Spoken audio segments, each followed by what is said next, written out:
मी सायन्सचं महत्व सांगतो. सायन्स काय सांगते एकादशी? जर्मन मधल्या ऑक्सफर्ड विद्यापीठामध्ये 2 अमेरिकन शास्त्रज्ञ होते अभ्यास करायला.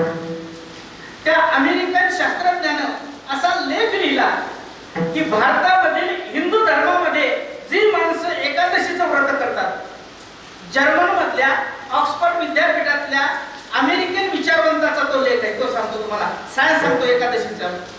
आपल्याला अध्यात्म नंतर सांगतो, वारकरी संप्रदायाचं नंतर सांगतो, अगोदर सायन्स सांगते. सायन्स सांगते त्या विद्यापीठामध्ये त्या लेखकांनी लिहिलेलं जे मत आहे ते म्हटले, भारतामध्ये वारकरी संप्रदायामध्ये जे 15 दिवसाचं एकादशीचं व्रत सांगितलेलं आहे, जो माणूस ते एकादशीचं व्रत करेल त्या माणसाला 99% लोकांना कॅन्सर होणार नाही, असं त्यांनी छाती ठोकपणे दावा सांगितलं. मग लोकांनी विचारलं, जर वारकरी संप्रदायातल्या एकादशी धरल्यानंतर जर कॅन्सर होत नाही, ही तर अंधश्रद्धा आहे. सायन्स सांगते ही तर अंधश्रद्धा आहे. त्याने सांगितलं अंधश्रद्धा नाही. त्यांनी त्याचं विश्लेषण केलं. कॅन्सर म्हणजे काय? जेव्हा माणसाच्या शरीरामध्ये अतिरिक्त पेशीची वाढ होते तेव्हा कॅन्सर होतो. कॅन्सर म्हणजे काय?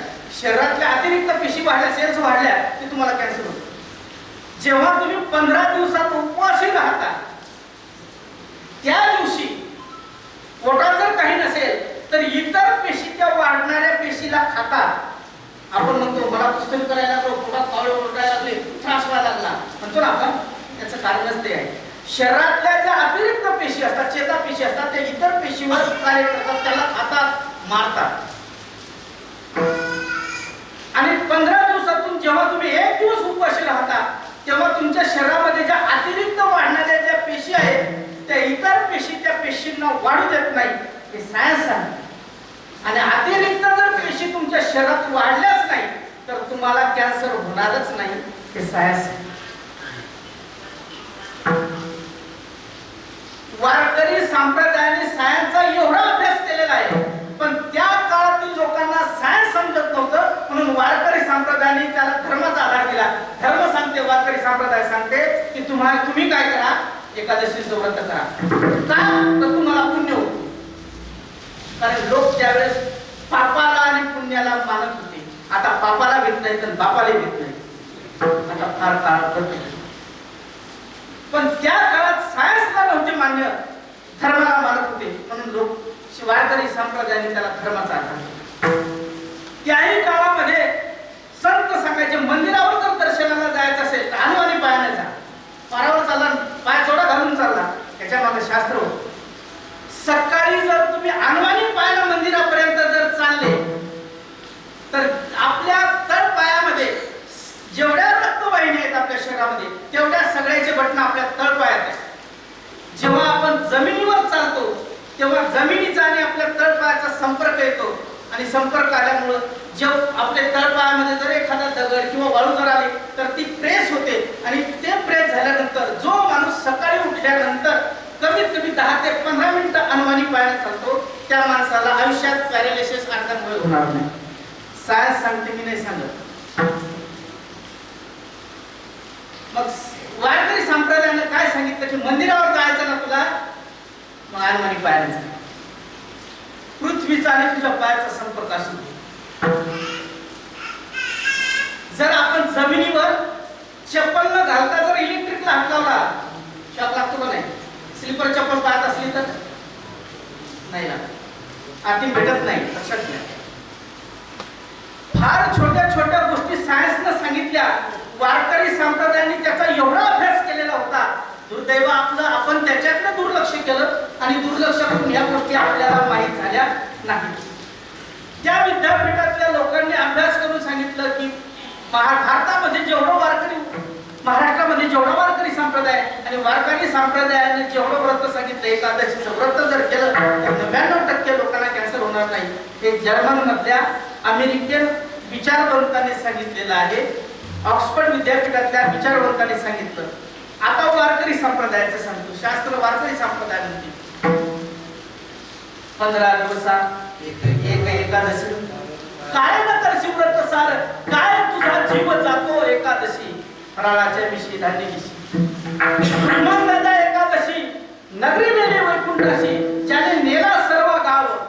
पण एकला तरी जावं. रुक्मांगद राजाने या एकादशीच्या जोरावर सगळी नगरी वैकुंठाला नेली.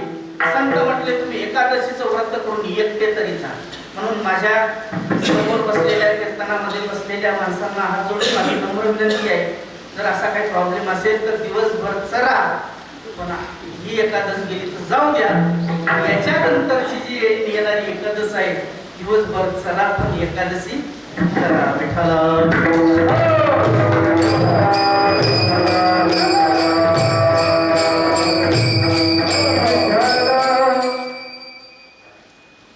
जेव्हा आपण आईच्या उदरामध्ये असतो तेव्हा 5 गोष्टीचा निर्णय झालेला असतो. एक, आपला जन्म जेव्हा होणार, ज्याच्या पोटी होणार ते होणारच आहे, फायनल आहे.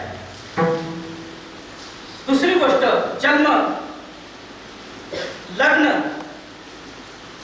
पैसा, अन्न आणि मरण, या 5 गोष्टीचा निर्णय ज्या दिवशी आपण आईच्या उदरामध्ये जन्माला आलो त्या दिवशी फायनल झालेला असतो.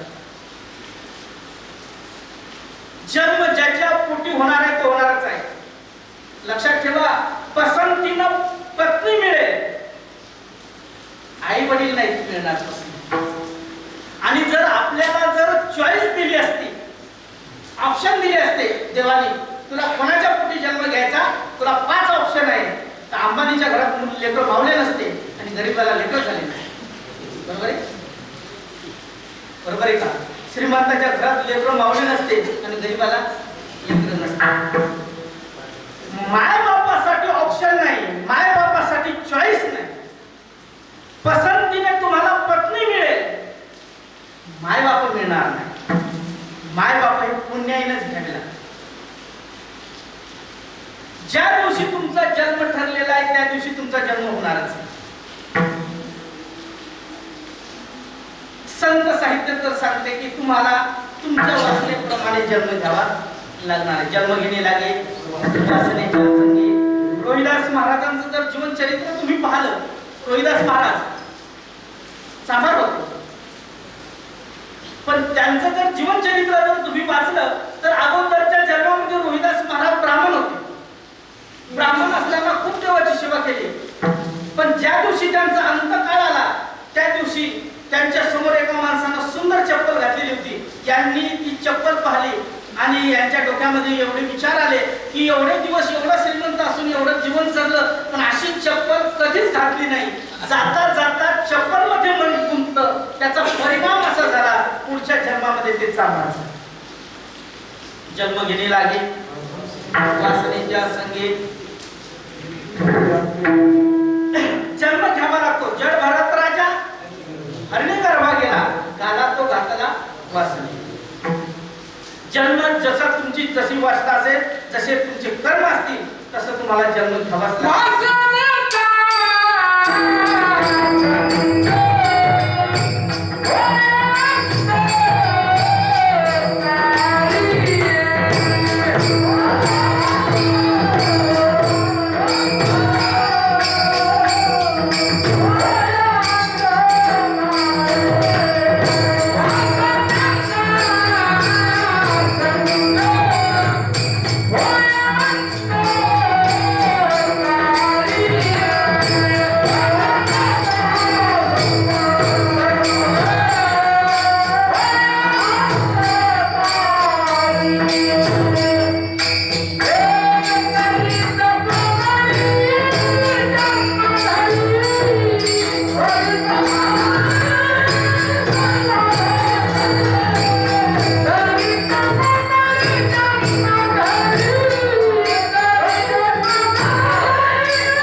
तपी माणसाला सुद्धा जन्म घ्यावा लागतो जर वासना तशी असेल. तुमचं जसं पाप असेल, जशी वासना असेल तसे तुम्हाला जन्म घ्यावा लागतो. दुसरी गोष्ट, लग्न. आपलं लग्न जिच्या सोबत ठरलेलं आहे तिच्या सोबत होणारच.